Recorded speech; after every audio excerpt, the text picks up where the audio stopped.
किसी गांव में बंटी नाम का एक एलड डैका रहता था। वह परीक्षा देने के लिए गुजरात जा रहा था। ठंडी का दिन था। चारों तरफ से कोहरा छाया हुआ था। आमने सामने भी कोई नहीं दिख रहा था। पूरे 15 घंटे के बाद वह गुजरात पहुंच गया था। परीक्षा अगले दिन थी, इसलिए वह एक होटल में रहने के लिए सोचा। रात हो गई थी और कहीं भी उसके बजट में सस्ता होटल मिल नहीं रहा था। काफी ढूंढने के बाद उसे एक सस्ता होटल मिला। वह उस होटल में एक कमरा बुक करवाया और जब वह कमरे में गया तो देखा कि कमरे के चारों तरफ जाले लगे हुए थे। ऐसा लग रहा था कि यह कमरा काफी सालों से बंद पड़ीडा था और कमरे के अंदर का माहौल एकदम डरावना और सुनसान लग रहा था। लेकिन उसने ये सब नजरअंदाज कर दिया और होटल से खाना मंगवाया और खा पी कर सोने चल दिया। जब वह सो रहा था तो लगभग रात के 1 बजे के करीब उसे किसी के पायल की घुंघरू की आवाज सुनाई दी। वह रात बंटी तुरंत नींद से उठ गया और जल्दी से खिड़की के पास गया, ये पता करने के लिए को इतनी रात को किसकी पायल की आवाज सुनाई दे रही है और इस सुनसान रास्ते में कौन आधी रात को घूम रहा है।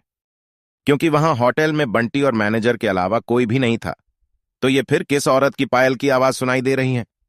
बंटी खिड़की पर काफी देर तक खड़खड़ा रहा, लेकिन उसे कोई भी नहीं दिखाई दिया। फिर उसने अपने कमरे से मैनेजर को फोन किया और उसे बताया कि मुझे इतनी रात को कब से किसी की पायल की आवाज सुनाई दे रही है।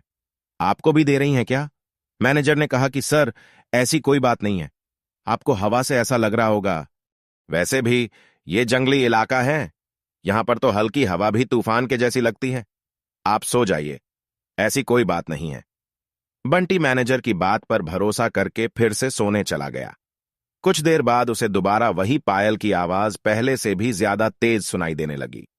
इस बार उसने अपने कमरे का दरवाजा खोला और सीधा होटल के बाहर देखने के लिए चला गया। जब वह बाहर आया तो देखा कि एक काफी लंबी औरत है जो सफेद साड़ी पहनी हुई थी। उसके काफी लंबे बाल थे और चेहरा ढका हुआ था। वह अपने हाथ में एक नारियल लेकर के होटल के चारों तरफ चक्कर लगा रही थी। ऐसा लग रहा था कि मानो अपने पायल की आवाज से किसी को बुला रही है। बंटी दौड़ आकर उसके पास गया कि कौन है ये औरत जो इतनी रात को यहां घूम रही है, लेकिन वह तुरंत ही गायब हो गई और चारों तरफ कोहरा ही कोहरा फैल गया।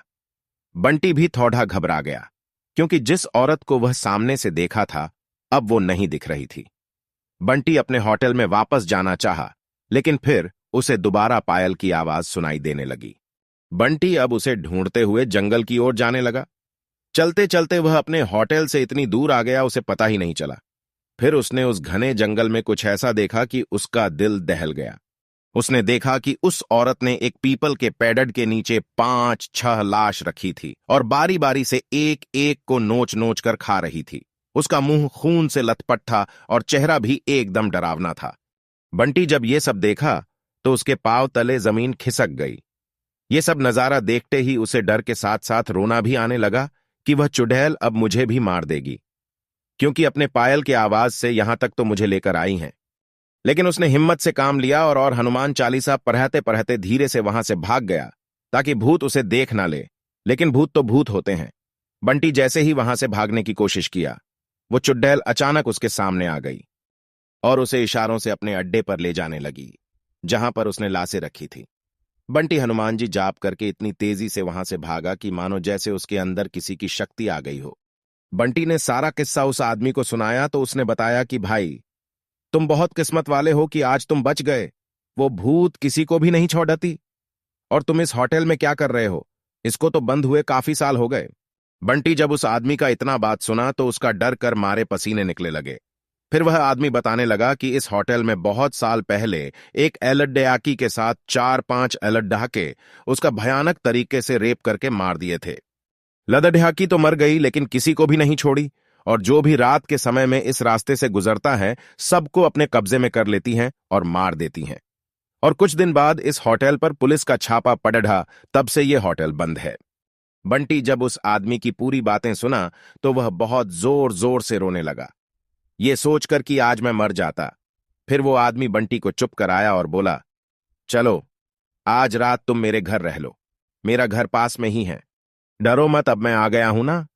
बंटी उस आदमी को धन्यवाद किया और उसके साथ उसके घर चला गया और अपने आप से एक वादा किया कि आज के बाद वह भूल कर भी कभी अनजान जगह पर नहीं जाऊंगा।